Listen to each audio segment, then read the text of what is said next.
Gold, trusted gold buyers. మీరు తాకట్టు పెట్టిన బంగారాన్ని విడిపించి ఈ రోజు ఉన్న మార్కెట్ ధరకు కొనబడను.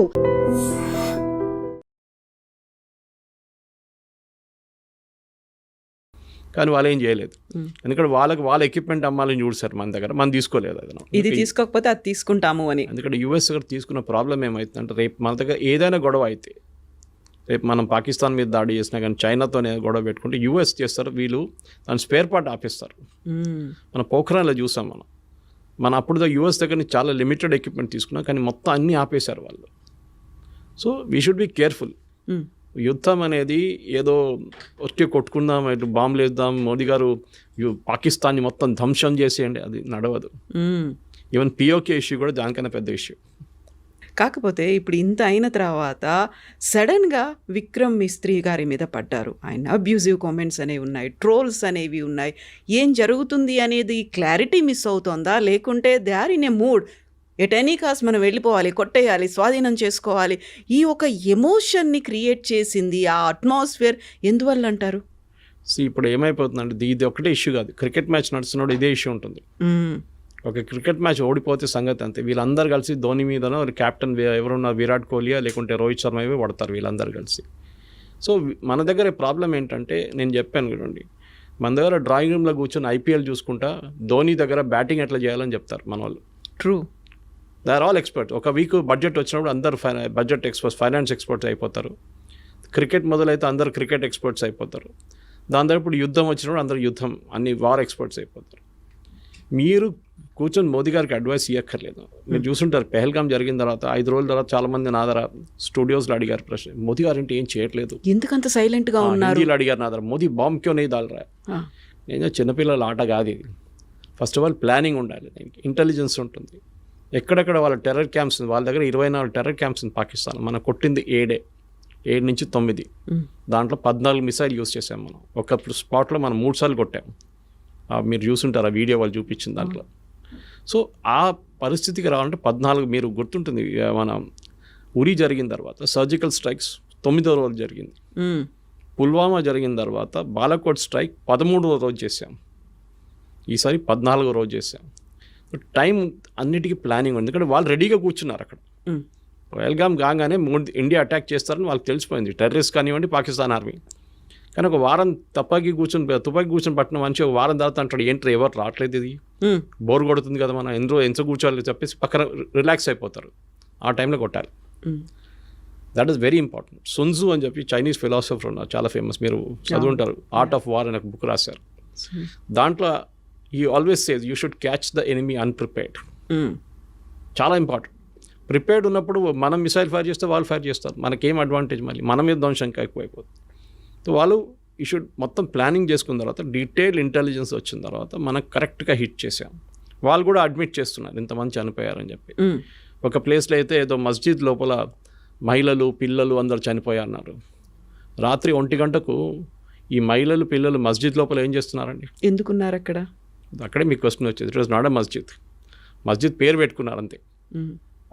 అది ప్లేస్ చూడండి, అది ఇప్పుడు మీరు గూగుల్కి వెళ్ళి ఆ మస్జిద్ పేరు కొడితే పర్మనెంట్లీ క్లోజ్డ్ అని వస్తుంది. సో మొన్న కూడా పాకిస్తాన్ ప్రైమ్ మినిస్టర్ వెళ్ళి మేము మళ్ళీ మస్జిద్ని కట్టేస్తాం మళ్ళీ మొత్తం, అంటే వచ్చిన ఫండ్స్ IMF దగ్గర నుంచి ఫండ్ దీనికి వాడుకుంటారు వాళ్ళిగా. మనకు ప్రాబ్లం లేదు, వాళ్ళు ఏమని చేసుకోవచ్చు. ప్రాబ్లం ఈజ్ పాకిస్తాన్ ఆర్మీకి సర్వైవ్ చేయడానికి టెర్రరిజం కావాలి వాళ్ళకి. ఇప్పుడు కాదు, 35 సంవత్సరాల నుంచి చేస్తున్న పని వాళ్ళది. ఆఫ్ఘనిస్తాన్లో టెర్రరిస్ట్ని తయారు చేయడం, ఫస్ట్ ఐసిస్, దాని తర్వాత Al-Qaeda, first Taliban, Al-Qaeda, ISIS, దాని తర్వాత మొత్తం ధ్వంసం అయిన తర్వాత ఇప్పుడు తాలిబాన్ టేక్ ఓవర్ చేసుకున్నారు ఆఫ్ఘనిస్తాన్. సోవియట్స్ పారిపోయారు, మరి తర్వాత US పారిపోయారు, NATO పారిపోయారు. ఇప్పుడు ఎక్కడ పంపించాలి టెర్రరిస్ట్ అంతని? ఎక్కడో వాడుకోవాలి కదా.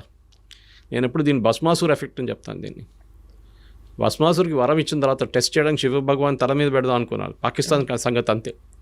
ఇప్పుడు పాకిస్తాన్ తల మీద తేరికా తాలిబాన్ వచ్చి కొడుతున్నారు, అటువైపు నుంచి బలూచిస్తాన్ వాళ్ళు కొడుతున్నారు, ఇటువైపు టెర్రరిస్ట్ కూర్చున్నారు. వాళ్ళు అంటున్నారు మనం ఇండియాకి పోకపోతే మేమేం చేయాలంటున్నారు, ఏం పని ఉంది మాకు ఇక్కడ అని. సో దే ఆర్ సర్వైవింగ్ దానికోసం. మీరు చూడండి, పాకిస్తాన్ ఆర్మీ, పాకిస్తాన్ పొలిటీషియన్స్ అందరూ వచ్చేది పంజాబ్ నుంచి, పాకిస్తాన్ పంజాబ్ నుంచి 90%. ఒక ఎక్సెప్షన్ ఇమ్రాన్ ఖాన్ అట్లాంటి వాళ్ళు ఉండొచ్చు, కానీ మిగతా అందరు అక్కడి నుంచి వస్తారు. వీళ్ళకి మాఫియా, వాళ్ళు అక్కడే ఎన్షూర్ చేసుకుంటారు. ఈ ఏరియా నుంచి వచ్చిన వాళ్ళే, మీరు ఎప్పుడైనా ఖైబర్ పఖ్తూన్వా లేకుంటే బలూచిస్తాన్ నుంచి ఒక ప్రధానమంత్రి ఒక ఆర్మీ చీఫ్ పేరు విన్నారా? ఎప్పుడు లేదు. వీళ్ళు అక్కడి నుంచి ఉంటారు. సో వీళ్ళని మనం ఈసారి కొట్టినప్పుడు భావాల్పూర్ కొట్టాం మనం, which was a very emotional hit for them. ఎందుకంటే వాళ్ళు ఎప్పుడు అనుకోలేదు మనం కొడతామని. పాకిస్తాన్ వైపు, అది కూడా పాకిస్తాన్ పంజాబ్లో అటాక్ చేయడం అని చాలా వాళ్ళు ఎప్పుడు వాళ్ళ డ్రీమ్స్లో కూడా కళ్ళు కూడా రాదు వాళ్ళకి. కొట్టాం మనం. అదొక సైకలాజికల్ బ్లో ఉండేవారు. దాని తర్వాత మీకు తెలుసు రెస్ట్ ఆల్ ఈజ్ హిస్టరీ అని చెప్పేటట్లు మనం చాలా కొట్టాం. దాని తర్వాత వాళ్ళు వచ్చి మన ద్వారా మనం విరామణ చేసుకుందాం, మనం ఇప్పుడు ఒక ఒప్పందం లాగా చేసి ఒప్పందం ఎక్కడ సైన్ చేయలేదు. We're not signed any agreement. కానీ ఇప్పటికి ఒక స్టేల్ మేట్. ఇప్పుడేం లేదు, ఒక టైమ్అవుట్ అంటారు ఫుట్బాల్లో, టైమ్అవుట్ తీసుకున్నాం. అది 5 నిమిషాలు ఉండొచ్చు, 5 రోజులు ఉండొచ్చు, 5 నెలలు ఉండొచ్చు, 5 సంవత్సరాలు ఉండొచ్చు.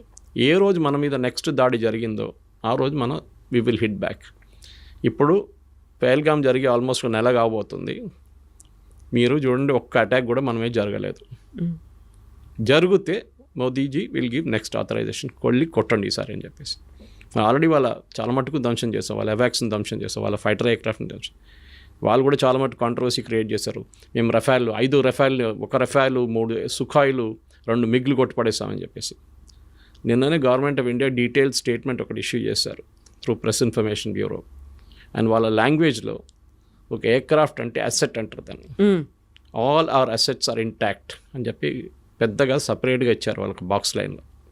మనది ఒక్క ఎయిర్క్రాఫ్ట్ కూడా పోలేదు, ఒక ఎయిర్ఫీల్డ్ కూడా అటాక్ కాలేదు. దానికోసం మీరు చూసుంటారు, మోదీ గారు కాగానే ఈ సీజ్ ఫైర్ కాగానే మోదీ గారు ఫస్ట్ విజిట్ ఆదంపూర్కి వెళ్ళారు. Adampur second biggest air force base మనది. ఎందుకు వెళ్ళారంటే వీళ్ళేం చెప్పారు, మేము ఆదంపూర్ మీద మిసైల్ కొట్టాం పాకిస్తాన్ వాళ్ళు అన్నారు, మొత్తం ధ్వంసం చేసాం, అక్కడ ఉన్న SU-400ని ధ్వంసం చేసి అక్కడ ఉన్న ఫైటర్ ఎయిర్క్రాఫ్ట్ అని పోయిందని. మోదీ గారు వెళ్ళి నిలబడి ఆప్టిక్స్ అంటారు మన ఇంగ్లీష్లో, లెఫ్ట్ షోల్డర్ మీద SU-400, రైట్లో ఒక మిగ్ నిలబడింది, MiG-29. That is optics. Modi గారు వచ్చింది ఆయన నార్మల్ ఎయిర్క్రాఫ్ట్లో కాదు, మిలిటరీ ఎయిర్క్రాఫ్ట్లో ల్యాండ్ అయ్యారు. అంటే runways working, systems are working, లేకుంటే ల్యాండ్ గారు.